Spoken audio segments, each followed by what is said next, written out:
HCR, you get the Priest magazine. Oh, yes, because it's got that article on philosophy by Bishop Bell. Oh, good. I think I mentioned it. We just got it. It is donated to us. Oh, I asked it. Oh, wonderful. It's very good. Right?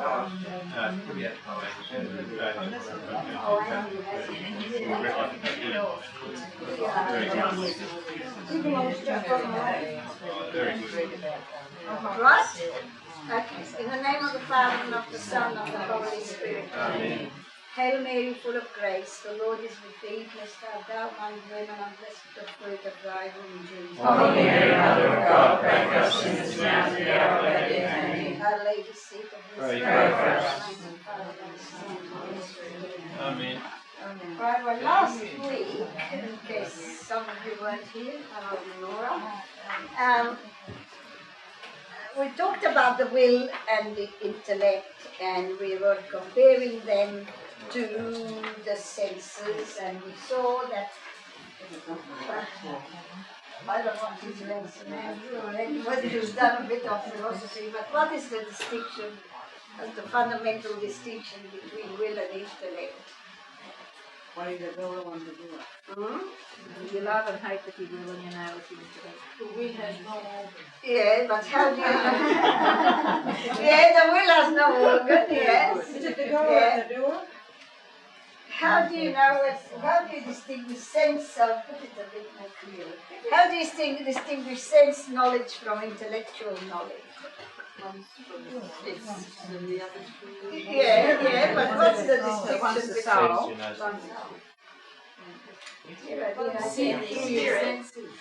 Spiritual soul, the intellect and spiritual soul.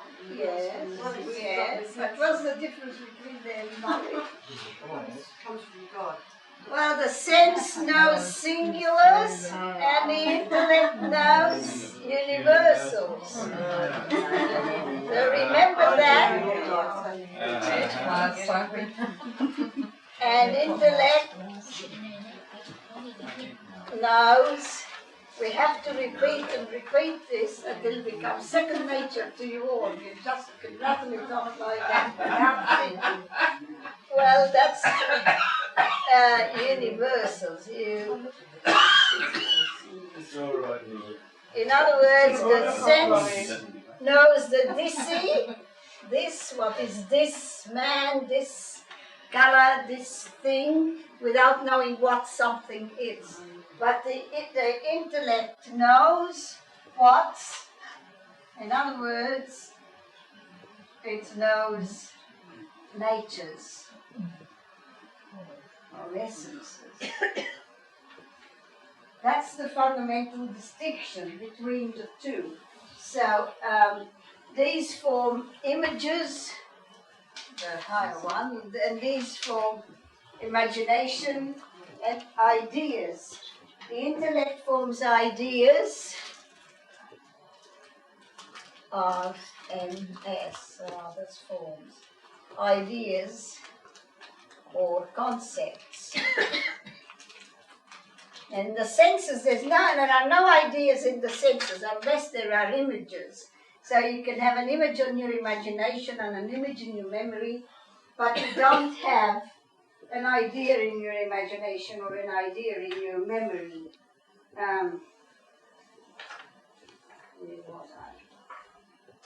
All right, so today now we are on the third chapter, which is Soul, Immensity and Beatific Vision. Those who have the book, we're on chapter 3. St. Thomas says the miser has the desire of riches in an infinite degree. If that is so, then what must we then say of the spiritual desire of the will? The higher knowledge rises, the higher also, the deeper also is our spiritual desire.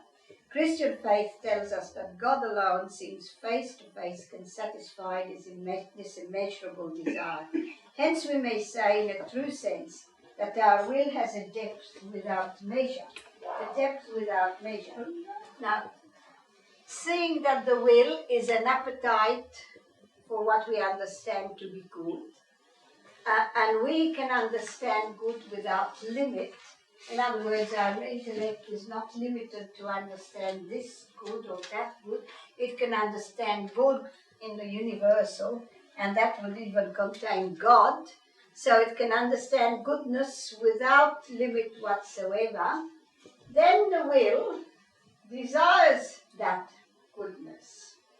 But before we speak too much about that, I think it might be very helpful if we have a look and see where is the will free? When is the will free? Every will,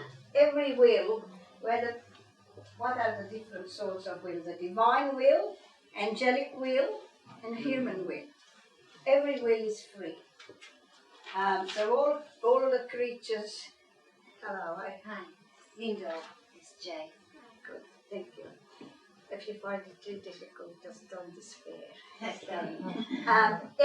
The will is an appetite following upon ideas or concepts. In other words, what I understand, then I will, or I hate, or whatever. But an act of the will follows every act of my intellect. And my intellect, before every act of the will, there is an act of intellect. Now, my will is free as every other will is free. Was God free to create the world? Yes. Yes, he was free to create the world. He created the world out of nothing. Do angels have freedom? Yes. Yes, well, I heard it say that angels have no freedom. But they do. They sinned. They had to choose between good and evil, didn't they? We can't sin. Sin is a sign of freedom. It's a sign that we could have done otherwise. And now in heaven, they are not free to sin because no one in heaven can sin. Because in heaven we have God and we can't possibly drop him because we realize how good he is. And so we become impeccable in heaven, as everyone else is. But there is still the freedom to choose between one thing and another. You see, there are two kinds of freedom. There is the freedom of saying yes and no. I might say to Bettina, let's go out to the pictures. Yes, please. All right, yes. See, she can say yes or no, but she can say, oh, I don't want to go to the pictures. Let's go somewhere else. You see, you can pick between this and that. So there is the freedom about yes or no, and there is the freedom between this and that. Now, the angels in heaven are still, although they can't sin, that means that they are more perfectly free than we are, because the fact that we can sin is a sign of freedom, but a defect of freedom.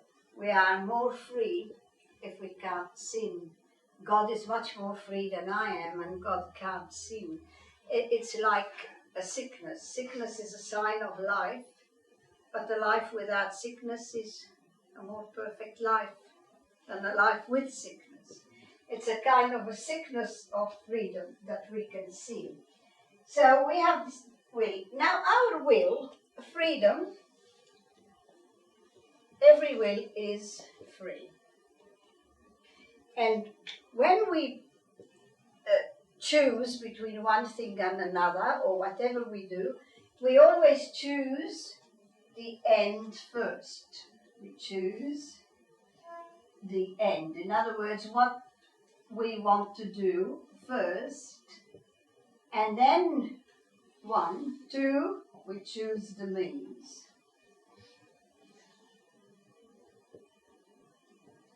Or perhaps I would do better to say we fix the end first, and then we choose the means.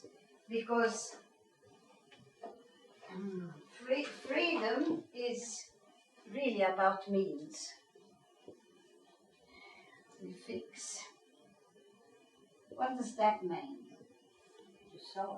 You see, the freedom is defined as choice elective of means choosing the means, the end being maintained, the order of the end being maintained. So if you want to learn, your religion to become saints, whatever. All right, that's the end. You want to become saints. You fixed your end, right? And then you choose the means to become saints. So you are going to observe the commandments, you are going to frequent the sacraments, and then say you pick one means. You say, well, I'll start by going to Mass every Sunday. That becomes an end then, and then you have to choose other means. You see, you fix the end, and your freedom falls on the means. You fix the end each time. So you come here, you want to become good theologians. That's the end. So that you take the means. The means is to come here. All right, then you are going to pick what subject you're going to do or what book you're going to buy. Then you decide on one book, then you're going to decide what part of it you're going to learn. It's always, it falls on the means. Anyway, we fix the end and we choose the means. That order has to be maintained, the end. See, once I fixed my end, and I can't change. If I say I'm going to England, all right, I'm going to England, then I choose the means. How am I going to get there? First of all, when I chose to go to England, that was still a means. Say I want to go to follow a certain course. So that was the end. England was the means. When then I make England the end, and I choose the means, then the means of I'm going by plane, and that's the end, and I choose which line I'm going to take, or airline. That's it. You see, always like that. You fix. Now, what are we free about exactly? Now, you see, the will always loves good. We're freedom. We have good things we love, don't we? Bad things we hate, or evil things we hate, and between those two, we are free. We're not free about what seems to us completely and absolutely good. That takes away my freedom. That's why you're not free about whether you want to be happy or not. Because it seems absolutely good to you to be happy, you see. That's why we are all desiring. Come on, Margaret, come here. We're all desiring something good. When something is absolutely bad, there's no goodness in it, completely bad, we can't love it either. We necessarily hate it. So this we necessarily love, absolute good, or pure good, necessarily love.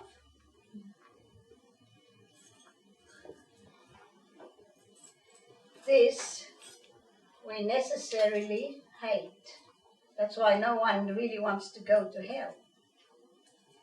Anyone here care to go to hell? No, that's because it's a complete evil. It's a pure evil. This is a pure good. So those things I'm not free about. You follow, Lucy? Yeah. So you're not free about wanting to be happy. You are not free about trying to avoid hell or not wanting to go to a hellish place. Now we are free about those things which are a mixture of good and bad. I don't mean morally good and bad. I must make this clear because I was talking to some people during the week and they were thinking I was talking about morals, and I couldn't follow what I was saying. I mean bad in any way at all, not necessarily sinful. Bad in any way at all. Now, for example, going to the pictures tonight with Bettina. If I'm going to the pictures, is that good or bad? Well, if we want to go and we think we're going to get pleasure out of it, it's good. Well, yes, but if we won't go if we think it's bad. So that's the goodness in it. But the badness in it is we'll have to buy our tickets, don't we? We have to pay for the tickets. There is something in it that is not very attractive, isn't it? Or we have to make the effort to come out when perhaps we'd like to stay home for a night. Those things are bad. So going to the pictures is a mixture of good and bad. I am free about that. Now, the proportion of good and bad in whatever I am considering to do doesn't need to be 50-50. It can be any proportion at all. As long as there is some badness in it and some goodness in it, I am free about it. Does this make sense? Yes. Okay. Now I'm free about it. Now God is infinitely good without mixture of evil in any way at all. But the way he appears, we will see that when we are in heaven, please God. But in this life, he doesn't appear to us as being all good. Because, we have to give us certain commandments, and we're not seeing him as he is. And he appears to us as necessarily mixed with some evil. He tells us not to do certain things we'd like to do. That's evil. It's something difficult for us. So we are free about God in this life. That's why our love of God is free, because God appears to us in this life as good. We know theoretically that he is absolutely good, but in practice, I know I can't do everything I want and all that kind of thing. He doesn't appear to me as being completely good. Therefore, I'm free about him. But if I get the good fortune to be in heaven and see him face to face, then I'm seeing him as he is, infinitely good, and I'm realizing he's infinitely good, and I want to be free to Not love him. to sin, to drop him, not to love him, or not to love him enough. So that's why in heaven, anyone who gets to heaven just cannot sin. Isn't that good? And once we get to heaven, we can't sin and go to hell. That's one advantage, isn't it? We can relax and Free say, of the struggle, then.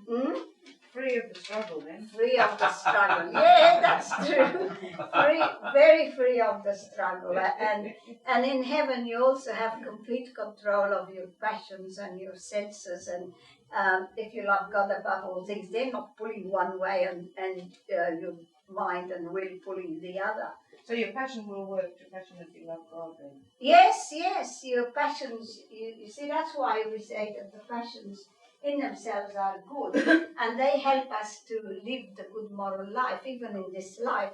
If you love God, your passions will help you love him better.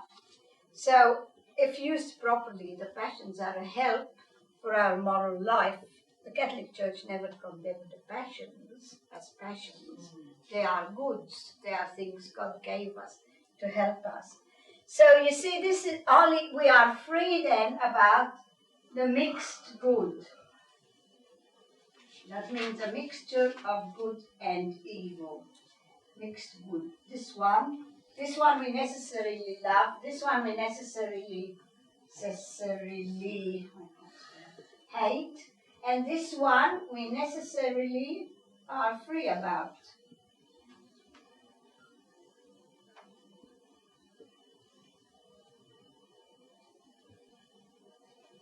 That's why you see, most things we do in this life we are free about. One man told me that we were free only about two things. One was getting married.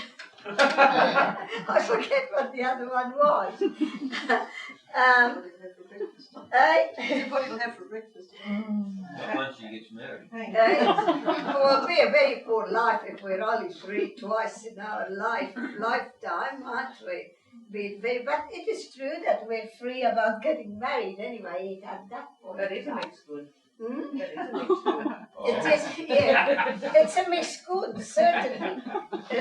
That is the trouble today. Our young people think that they are going into marriage and it's going to be heaven. And then when it's not heaven, they have to do the washing and the washing up and whatever else is to be done. Then they say, oh, I better have a divorce.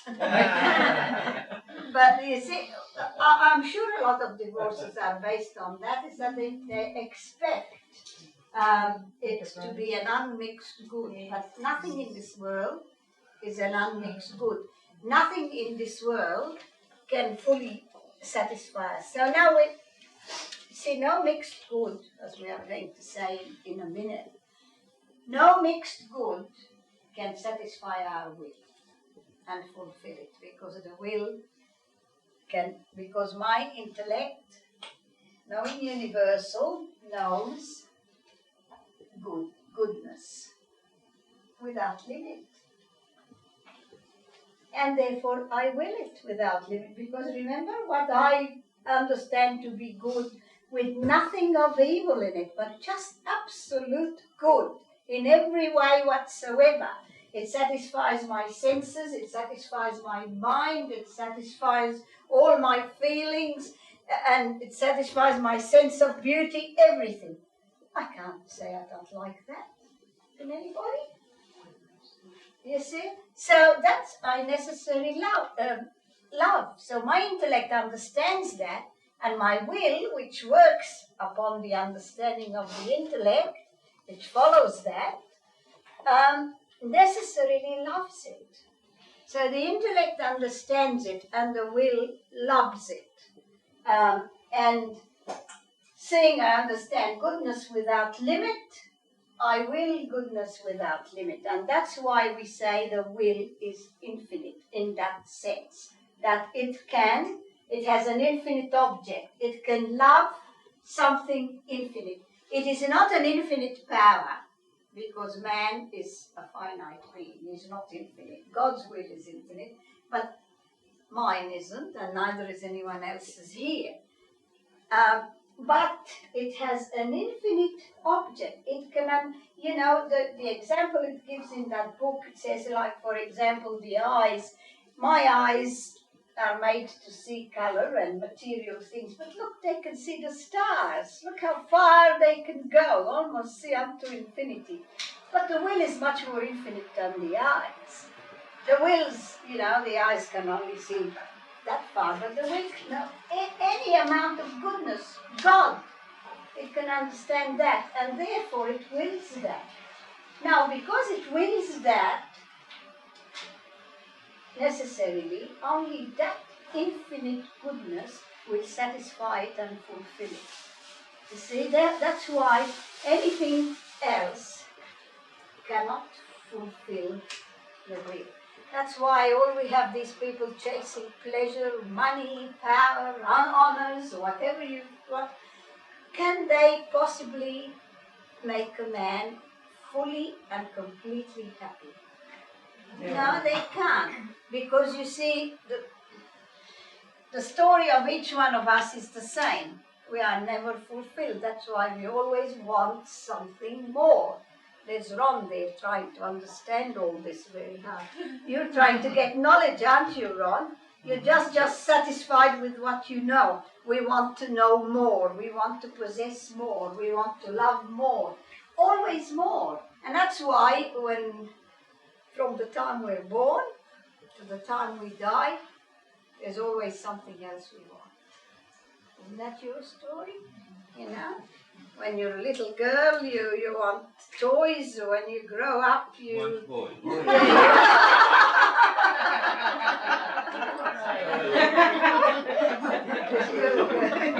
You want boys. You're a poet. When you have a boy, you want children, and when you want children, you want them to grow up, and when they grow up, you want something else. You want grandchildren. We always want something. Yeah. And even the richest men, or the men who have all the material possessions put together, fulfill the human will. Now, that's why you see millionaires and all these the richest people in the world, they're not the happiest people in the world. They can't take it with them, are they? No, they can't take it with them. So you see, neither will abstract goods such as honor or power or things like that, because if we have honors showered on us, they're still limited. If we have power, like Napoleon or those people who wanted to conquer the world, it was still limited. It's got to be infinite to fulfill the will, because the will has that appetite for an infinite good, and therefore only an infinite good is going to satisfy. Now, is that what they mean by saying that we live in a state of divine discontent? I don't know if I'll call it divine discontent, because it might mean that God is discontent. Well, the discontent of the mind, because you can't be fully satisfied in this life unless the you mind possess is God. hungering for God. Yes. But the discontent is going to come in every situation. That's right, because it's going to be only an infinite good that will satisfy the will. And how many of these are there? There's only one I know of, God, isn't it? There's no other infinite good in the world, whether it's money or whether it's power or whether it's knowledge or whatever it is. There's only one infinite good. And that's why we have the definition of happiness as possession of the perfect good, which means the infinite good, the perfect good, which is God. And anything short of that, you see, this is the definition of happiness. Happiness, possession of the perfect good. Now, if we are imperfectly happy, so let's put another question to you. Has anybody got a Kleenex or a Scott towel or something I could clean the board with? There's not got Kleenex. Okay, thanks.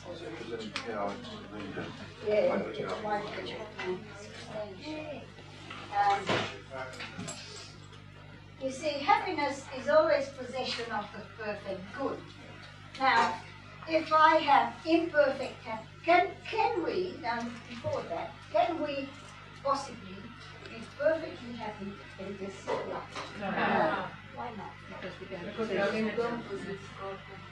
Yes, because we don't possess God completely or perfectly. So you see, happiness is possession of the perfect good.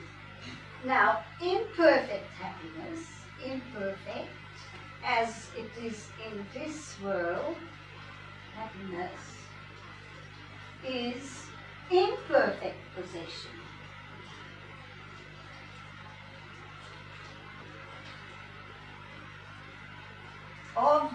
It's always possession of the perfect good. Whatever, if you define happiness, you have to say possession of the perfect good, which means God. Now, imperfect happiness is imperfect possession of the perfect good, and perfect happiness is perfect possession. Happiness is perfect possession of the perfect good. So, can we be happy in this life? Can we possess God in this life? Yes. Yes, we possess God in this life when we're in a state of grace. We possess the greatest good, but we possess Him imperfectly because we're not seeing Him as He is. You see, and He doesn't appear to us as necessarily all good. So that's an imperfect possession. And so in this life, we can be happy, but only imperfectly happy. In the next life, if we are in the right place, we have to put that condition. We are perfectly happy because we possess God perfectly. We see Him as He is. Now, we have another definition of perfect happiness. Perfect happiness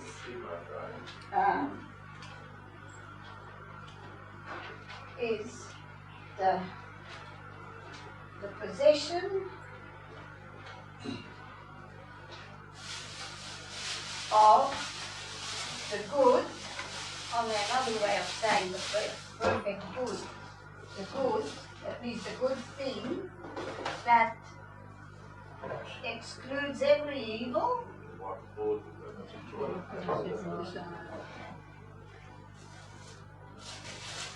and fulfills every desire.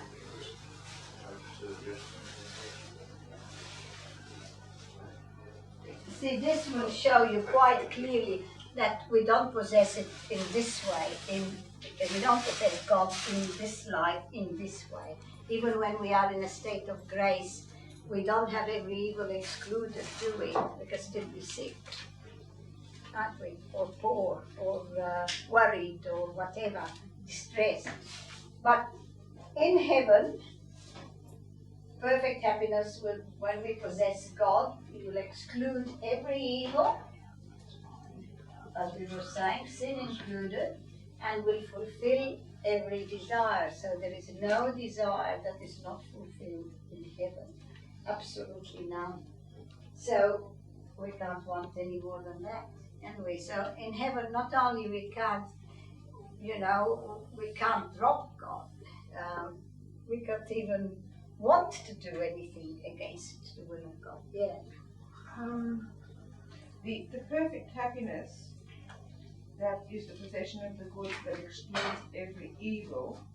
Is that evil that is excluded has to do with the fact that we are in the body, which is a temporal thing, and that can get sick and can lead us into, through the senses, lead us into away from. No, it has to do with the fact that the senses in heaven and the body in heaven cannot suffer at all. In heaven, even your body will be perfectly subjected to your soul, whereas here it isn't. Our bodies are not perfectly subjected to our soul. Our bodies can do things we don't want them to do. Our imaginations can get things and then we don't want to have. But in heaven now, your body will obey your soul completely. So this second definition of perfect happiness still applies to heaven, not this life. Oh yes, this life, perfect happiness is not possible. I mean, even the man who has everything in this life, he has some evil. He is afraid of losing it. There's a possibility of losing it. There's a possibility of being sick, even if he's healthy. There's always that fear, and therefore he hasn't got every evil excluded. It's only in heaven that, not only we won't lose what the good we have, but we won't be able to lose it. We can't lose it. So we have perfect security there. Here you don't. And so that this is a beautiful definition of happiness. Is a perfect possession of the good that excludes every evil and fulfills every desire. You could meditate on that for a week. It's so, so much depth in it. It's one of the definitions of Ignatius. Very lovely definition. But what I am pointing out here is that always happiness is possession of the perfect good. We'll have a cup of tea and I'll carry on with that.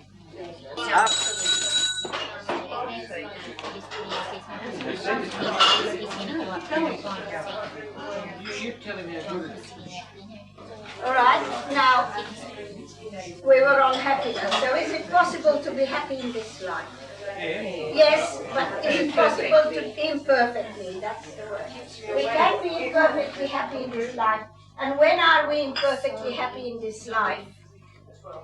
When we're doing that which is good. When we are imperfectly possessing the perfect When good. we possess God. In other words, when we're in a state of grace. Okay? So that's when we are imperfectly happy in this life. Now, happiness and contentment are not the same thing. Happiness, you see, I said, is when we possess the good, the perfect good, or the good that excludes every evil and fulfills every desire. That makes us perfectly happy. So it's something, you see, the perfect good, is that understood or sensed? Understood. You can't sense infinite good. You can't see or feel or touch or smell or hear God. God can Goodness me, what's going on? Trying musical chairs or something. Backstraws is unruly. So you see, we understand infinite good. We do not see him, or I mean, even if we hear God, we do not really. So we have happiness belongs only, or is found only, or can be found only in Perfect. personal beings, people who have, or beings, angels and men and God, who have an intellect and a will. The dogs and the cats haven't got an intellect and a will, they only have senses. So, happiness is found only in, therefore, in God, angels, and men. What about the dog? Not. No. What about creation? Contentment, right. Creation? How would you Right, happiness. Did you say creation? Okay. I said finding happiness in creation, you know. Oh, well, it's Yes, but in these things in creation, yeah. there can be happiness. But in a dog or anything below man, there's only contentment. That contentment is the satisfaction of the senses.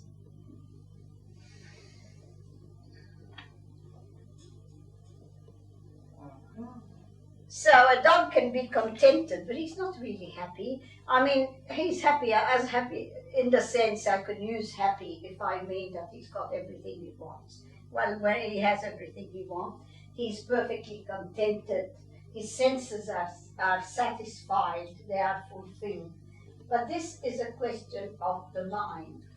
So you see, in this life it is possible, while we do not have perfect happiness, it is possible to have happiness and yet not be contented. Those two don't necessarily go together. They only go together when it's question of perfect happiness, because in perfect happiness even your senses will have everything they want.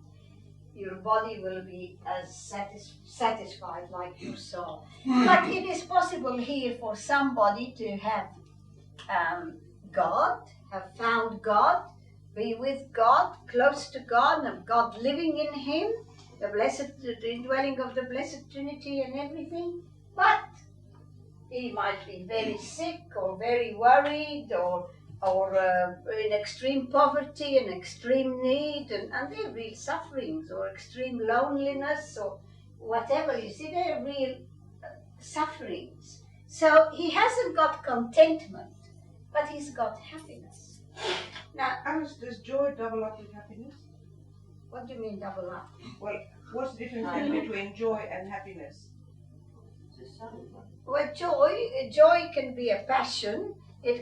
Joy is the movement of appetite upon possessed good.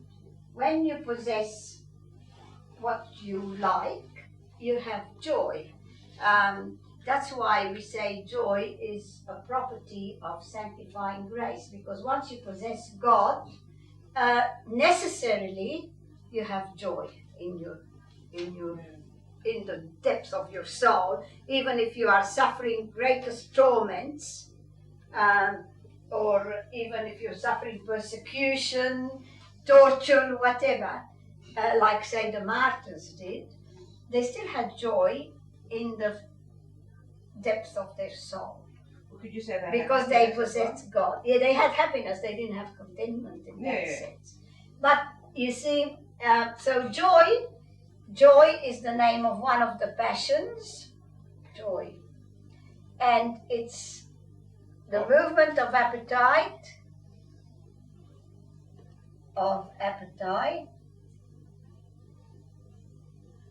T-I-T-E-R, following the possession of some good.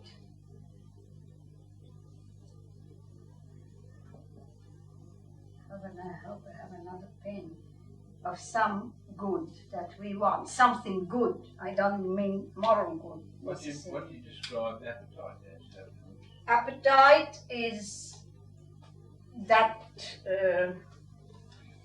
the definition of appetite is order and inclination towards something which befits you. So if things is good for you, I don't necessarily mean an appetite for food, but that is one of the appetites. I mean, food befits you, you like it, so you have an appetite for food. But in the wide sense in which I'm using it, you can have appetite for happiness, you can have appetite for rest, you can have appetite for pleasure, anything that's befitting that you want, you have an appetite for. So appetite is that going power, that you see upon every knowledge we have knowing powers, knowledge, and every knowledge is followed by some inclination. That's the appetite. Would we call that desire? Joy can be the movement of desire. No? Oh, Desire is one of the passions. Remember, didn't I give you the passion? Love and hatred, desire and aversion, joy and sadness, hope and despair, courage and fear and anger. 11 of them. They are the passions or the emotions. So joy is one of them. Now, love abstracts from whether what you love is possessed or not. You can love something whether you possess it or not. It doesn't matter. Lovers know that, whether they possess it or not, they love something. Billy loves Betty and he loves her even if she hates him maybe. But you know, it doesn't matter whether he possesses her or not, he can love her. Desire is about what we do not have. A good we do not have, we desire it. So this one abstracts from possession. This one is indifferent whether you possess or not. This one abstracts from possession. And joy is when presupposes possession. If I possess what I want, then I have joy. If I possess what I don't want, I have sadness. So joy can be, because you see I said this movement of appetite, and we have 2 appetites in us, actually 3. But anyway, we have sensitive appetite, appetite which follows sense knowledge, and you can have appetite which follows intellectual knowledge, which is the will. Therefore, you can have joy in your sense appetite or in your will. Any appetite, movement of appetite. So you can have joy in your will. So if you possess something like God, how do you possess God? You hold him in your hand? Do you possess him with your eyes or your feeling? No, with your will, with your intellect, with your soul. So the joy is in your will. It's a spiritual joy. But if you possess money, or if you possess a diamond or something that you appreciate, well, the joy is, first of all, because you say you love the look of the diamond or whatever, that is in your senses. That's a passion. And normally the 2 work together, because man is one thing. I can be happy, I like the look of it, and I love it with my mind. They work together, but they're not the same thing. All right.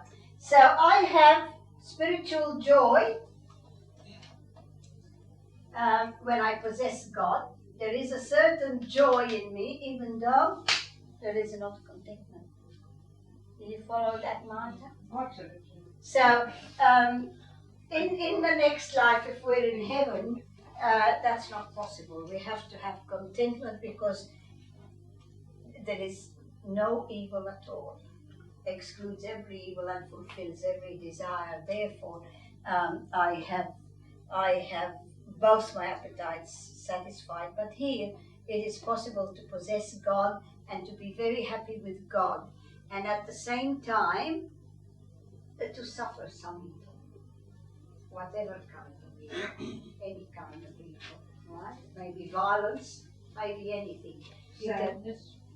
Sadness, anything you can possess, you can have that, suffer that evil. Be happy and sad at the same time.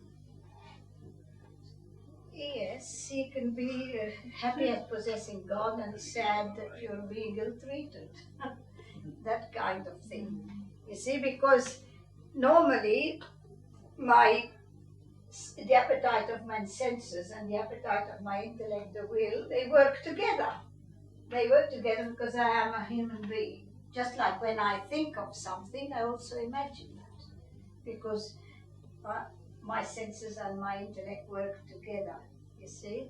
So there, yes, we have joy. So in this life, we can be without contentment at all, but we can have great happiness. And if we are saints and we are very, very close to God, it happens, which sounds like a paradox, but it does happen with all the saints, that they are happy to suffer. They ask God to send them suffering, and they are happy to suffer with God. Yeah. But that's not natural, that's a supernatural thing. Is that relish suffering? Not to be happy, but to relish it. That's, you know, that's one of the fruits of the gifts of the Holy Spirit. That's something that God produces in you. It's not natural for man to relish suffering, because suffering is something not good. But as we come close to God, because we are Christians and our grace has come to us through Christ, it makes us like Christ. And as Christ wanted to suffer for us, we want to suffer for him. And we rejoice that we are suffering for him. Now, if you take the one that comes to my mind is an extreme case, but it's Saint Ignatius of Antioch. You've heard of him. He's one of the very early doctors of the church. And Saint Ignatius of Antioch says, you see, he was a man, I think about 80 or in his 80s. He was going around to be thrown to the wild beasts and to suffer the death of a martyr. And he writes a letter to his parishioners, and he says in it, and don't try to stop this from happening, because I want to be crushed by the teeth of the beasts, like the wheat is crushed into flour. And he wanted that, and he said, and if you do nothing to stop this, I'll know that you love me, but if you stop it, I'll think you hate me. Was he choosing to go, or was he being captured and sick? Captured and going, but he was happy to go, and he is asking for them not to stop it from happening, not to do anything to prevent this thing from happening. That's not natural, you see, that's supernatural. That's not a natural thing. He wanted to die for God. He wanted to die, he welcomed death, and all the saints do. You see, Teresa of Avila says to death, she says, come quietly, come suddenly, and don't let me realize you're coming, because if I realize you're coming, I might get well and not die. But I want to die to be with God. So you see, that's supernatural, that's not natural. That's God giving them that grace to want to die and to be like Christ and save souls and so on. But that's not a natural thing, you understand? That's God giving them this grace, and they are happy to die. And her motto, she said, to suffer or to die. It's not worth living if I'm not suffering. Either suffer or I die. I don't want anything else. This is supernatural. This is something that happens only to the saints. And they get the fruits of this. You see, the Holy Spirit gives us gifts, and then he gives us fruits and rewards, and this is what they get. And they really are very happy in their misery. And this happens in a smaller degree to everybody, I think. Sometimes we are suffering and then we think, oh no, I can put up with this and offer it to God and I'm doing something and I'm not wasting my suffering. That's a big thing. You see, the Catholic Church, although suffering is a mystery to everybody, but the Catholic Church is the one teacher that teaches the meaning of suffering. Suffering has got a meaning. I was talking to some relative of mine who was dying, and she said, "Oh, like a stupid woman here in bed." I said, "You're not like a stupid woman at all. Don't waste your suffering. Use it, because you know it's going to do you a lot of good." So at least we know that the suffering has been sanctified by Christ, that He has accepted it, and that we can do a lot of good by suffering. That's all. That it's not just a pure evil. That out of it we get a lot of good, and we can do a lot of good, win souls for God, and win heaven for ourselves by accepting it and offering it up with Christ.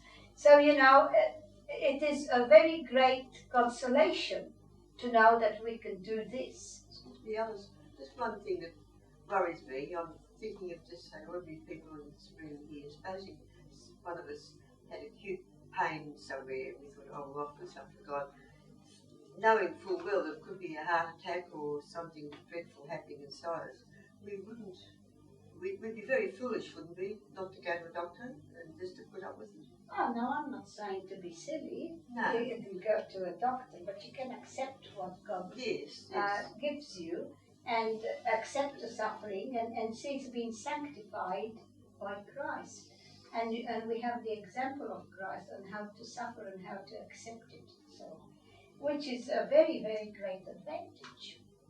You see, I mean, if you don't have the faith, a lot of people don't even believe in God because of evil of suffering. People, God wouldn't allow this. Why wouldn't He allow it? You see, suffering, we can see that suffering is compatible with the goodness of God, because God gets a greater good out of it. You know, out of each suffering, He gets a greater good out of it. So we don't know what it is, but He's getting a greater good. Maybe suffering is going to save us, get us to heaven. Well, what is it? What comparison is it between us saving a few years of suffering in this life and being happy for all eternity in heaven? It might help our neighbors, our relatives, our friends, you know. And I know somebody else who died, and the relatives said what a great example it was to them all, and how it edified them all, and so on. So, you know, we can make use of all this suffering. But we can, and we know that every God out of every suffering, every evil that happens, and I don't mean only sin, but even sin, God gets a greater good out of it. That's why He allows it to happen. We know that, but how many people don't know that, and therefore they think that the evil in the world is incompatible with the goodness of God. But you see, it isn't at all, because God is using that evil to get a greater good out of it. Our own salvation, or maybe the salvation of others. Something a long time ago complements what you're saying. I said to a priest that I was sorry for being a sinner. He said, no. He said, this is where you have received all the graces. In knowing that you've fallen by the wayside, that you've come to God and understand that it's human, within the human condition of the way of the world. And He said, for you not to be wounded, you know, and whether it's self, whatever, outside of self, fall into sin. He said, it's the fact that knowing you come back to God and you see the graces. That's right. Well, I So wouldn't put that it. sin basically of being a fallen person, it brings you to where you. Yeah, God used that to bring you closer to Him. Yes, but I wouldn't say that we mustn't be sorry for being sinners, no. because we Yeah. have to Yeah. be sorry for our sin. But we have to accept ourselves and say, well, I've fallen, but now God has forgiven me, like He forgave Mary Magdalene. Say she was a great sinner, wasn't she? And Christ had driven 7 devils out of her, and she became a great saint. A great saint. He was very, So, what's name, on the fact that I said I was sorry for being a sinner. And what? Oh no. He said, you must be sorry for the sins, yeah. right? Mm. And make that amendment and Yeah. try to live. And to make the that fact an that amendment. because That's of the right. fall, So our sins we have to live with, we have to accept them, and we have to say, well, if I fell, now, I can use that and rise up with the help of God. Of course, God can raise me up higher than He would, perhaps, if I had never fallen. So we accept that, and we carry on from there. There is no point in just lamenting your sins all the time and doing nothing else. So anyway, where did we get to? You were Okay. saying there, Alice, that Greater good. we can do a lot of good with accepting our suffering, not only with Christ. Yes. It's a great consolation. It is. It's a great consolation and a great happiness, and to know that we are. You see, people talk about other people being vegetables or whatever. The Catholic Church doesn't talk like that. Even those vegetables, as they call them, they're doing a great good. Somebody who is in bed and can't get up and can't do anything, even if he's not conscious, if he has offered all his sufferings to God, that person is, I don't know what to call it, a source of grace to all of us. Yes, he's a powerhouse of grace. And so that's why we have to respect that person and love it, even if we're a great sinner. It doesn't matter at all. Yes, it's getting closer to God and perhaps winning graces for us to get closer to God. So, that's why we can't, life belongs to God, and there's no such thing as euthanasia or anything like that, because those people are really good, and they are doing a great job. And, they are not useless, as we like to term it today. You become useless. When people become useless, who is useless? Even great sinners are useless and evil, but they potentially can become good and be great goods. Look at all the sinners who became saints. Look at Saint Augustine. He was a great sinner, wasn't he? And he became a great saint, one of the greatest intellects the world has ever known. A very great man. He was a sinner. So, there's no cause for despair at any time in this life. There is absolutely no cause of despair. So we can get to heaven and trust in God. I was reading, I think Saint Gertrude. You know Saint Gertrude? Well, Christ said to her, well, consider all my merits as you round, kind of thing. Put yourself behind me and God will see me, I'll take you up. I forget the right words, but something like that. So consider my merits as I'll give them all to you. And God loves us, so He died for us all. So, each one of us can sort of take the merits of Christ and apply them to ourselves, and, so to speak, hide behind them. And God can do that. And this is reality. Unfortunately, we go and look for little pleasures. You watch television, they're absolutely disgusting, all what they think is pleasure.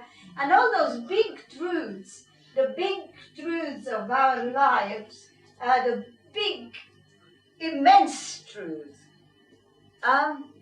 we pass them by. Lost. This is the tragedy. I think, of our lives, you know. So many people just think of only pleasures of the body and that kind of thing, and they live for that, and that's their whole life, and they disregard completely or never even have an inkling of those big things. You know, Dr. Woodbury used to say to us, go for the bigs. And the bigs were these things. The big things in life, they are what's important. You know, those little things, they're not what's important. Anyway, we have happiness then is found in God and angels. In this, contentment is contentment is found in man too, but not necessarily in this life. In the next life, yes. Animals can be only contented, but they are not happy because they don't possess the infinite good.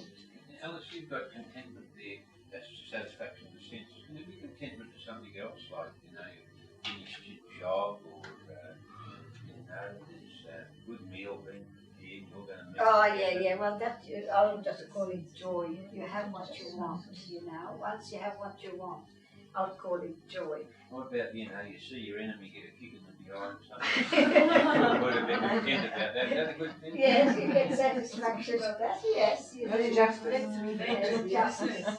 No, sometimes it's not revenge. You don't take revenge, but you can. Like, take the Jews, for example, when the Egyptians crossed the Red Sea and then they all got drowned. They're still thanking God today about that. They are, in the Psalms. Yeah. That's right. So, you know, that's because, you know, they were saved and so on. No, as long as we can't take revenge in our own hands, we can't judge others and so on. Revenge is mine, I shall repay, says the Lord. But you can be happy when God protects you. Yeah. Okay, so you realize then that's what we are talking now about, the immensity, the vastness of our intellect, our will, and our intellect. The will it has an infinite object because the intellect has an infinite object. The intellect understands infinite good, and the will necessarily wants that infinite good. Where we make mistakes is not that we don't want infinite good, it's that we have then to decide in what does that infinite good, what does it consist in what is it realized, and there's where we make mistakes. Some people say in happiness, or in money, or in power, or in pleasure, or whatever. You see, there's where we differ and we make mistakes. But we all want to be happy. Every one of us. We all want to be happy. No man can truthfully say, oh, I wish I were unhappy. You can't, you see. That's because it's an infinite good. And if I can't see any evil in it at all, I can't reject it. Now, what about sin then? We're talking about mixed good. And sometimes we freely choose something we shouldn't choose, don't we? For example, I choose to steal money off you, Lucy. Suppose I do. Is that a mixed good or a pure good? Mixed good. In other words, I get the money, that's good, but I risk going to jail and all sorts of other things. I risk losing my reputation or my job or whatever. That's the badness in it. It's a mixed good. I'm free about it. Now, why is it a sin? It's a sin because I'm rejecting more good than I'm getting. I can never sin by acting reasonably. The good act is the moral act. Look, the good act equals the moral act. It's the moral act. And the moral act is always the reasonable act. These are the same thing.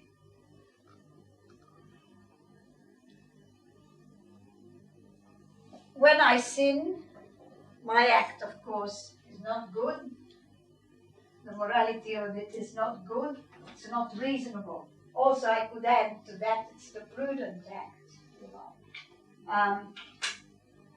Sin is imprudent. So when I steal the money off Lucy, say I take $10,000, why? It is a sin because I am throwing away more good than I am getting. And that's not reasonable, is it? The reasonable thing is to get good, not to throw away good. So I'm throwing away more good than I'm getting. I may be getting $10,000 out of Lucy because it seems good to me now, and I've got some debt I have to pay, and if I don't, I'm in trouble, so it looks good to me for that reason. But if I can steal from Lucy, Lucy can steal from Bettina, and Bettina from Anne, and Anne from Frank, and so on, etc., etc. And if we all do that, we can't live happily.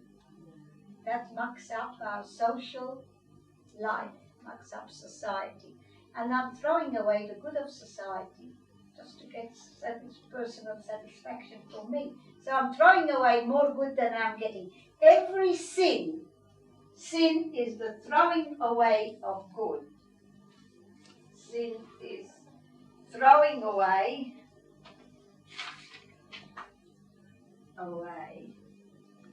more good than we are getting.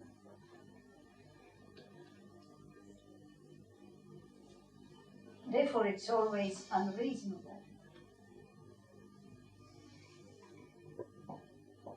See, it's always unreasonable. Sin. And sin, of course, is always about a mixed good, because it's about something that I am free.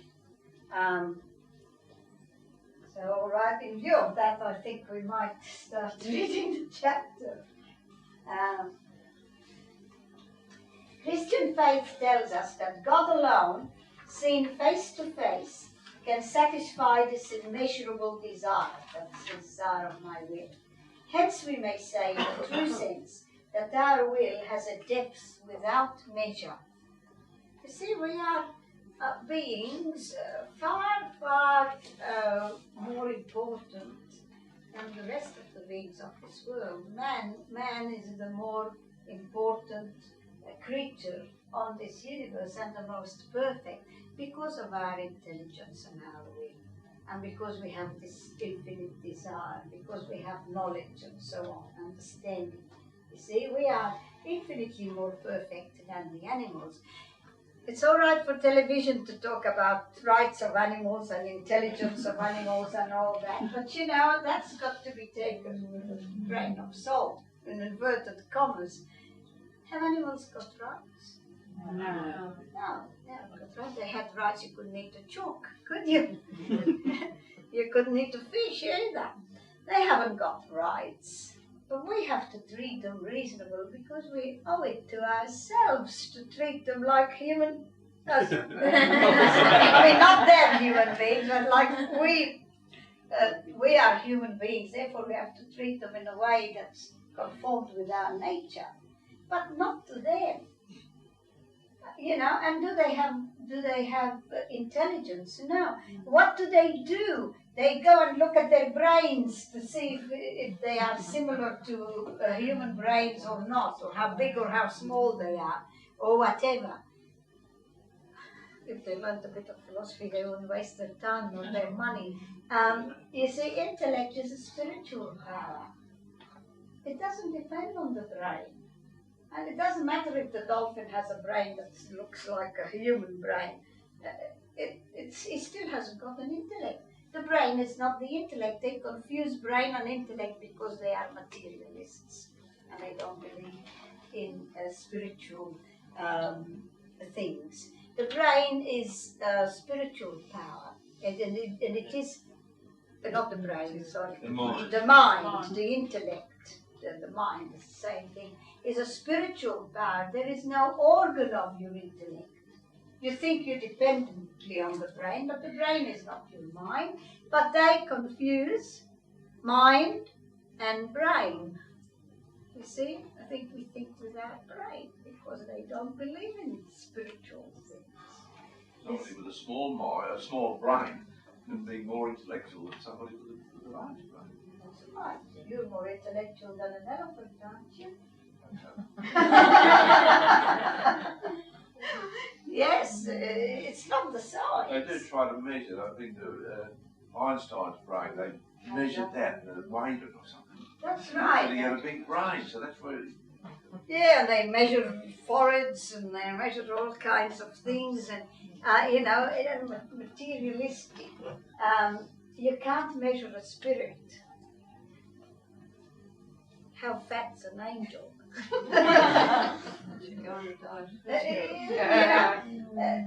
All right. Hence, beatitude and yes, that's what I am. Hence, beatitude. Beatitude means perfect happiness, felicity. That's true happiness which man desires naturally and inevitably cannot be found in any limited good, but only in God, seen at least in natural fashion and loved above all things. St. Thomas demonstrates the beatitude of man from the fact that he conceives that universal good that cannot be found either in riches or in honor or in glory or in power or in any material, corporeal good, not even in any finite subjective good of the soul, like virtue. Even if I were as virtuous as I could be, that wouldn't be the infinite good, would it? I could still want something else. And lastly, it cannot be found in any limited good whatsoever. The saint's thesis rests on the very nature of our intelligence and our will. That's what we were saying. The nature of our intelligence is to know good without limit. Therefore, the will wills it without limit. When we try to find happiness in the knowledge of a science or in a friendship, however noble, we are not slow in recognizing that we are dealing with a limited good, such as made St. Catherine of Siena express herself as follows. If you wish any friendship to endure, if you wish to quench your thirst for a long time, you must always refill your cup at the source of living water. Otherwise, it cannot continue to reply to your thirst. In other words, that will not fulfill you. You always need more. We always so no friendship, however noble, can fully satisfy us. No man or no woman can ever fully satisfy us. That's why marriages are mixed good, right? Because no man is God. But I'm not saying he's not a good, he's a great good, but he's not God. It is impossible, in fact, for man to find true happiness which he desires naturally in any limited good, because his intelligence at once seizes on this limit and thus conceives a higher good, and thus his will naturally desires a higher good, and so he cannot rest in that finite good. And we come back to St. Augustine, who was a bad boy but became good and became a saint, and he said, Thou hast made us for thyself, O Lord, and I will are not at rest until they rest in thee. And he knew it. He went on a quest for happiness, but nothing satisfied him, not even all his knowledge, until he got God. So remember that saying, Thou hast made us for thyself, O Lord, and our wills are not at rest, our hearts are not at rest until they rest in thee. Alice, do you know the exact quote? Is that the Confessions of it? Yes. Which part, you know? The beginning, the very beginning, I think. It might be the first sentence, it's in the very I beginning. think it has this also, beauty so ancient and so new, later by that. Yes. Now it's made us for thyself. Oh, beauty ever ancient. That's right, yes. And he woke up and he said, Too late have I loved thee. But, he realized that our hearts are so made that only God can fully satisfy them. And that's it. They're not at rest until they rest in Him. Okay, we'll have a decade of the rosary, and we offer it up for all the intentions of the people that come to this class.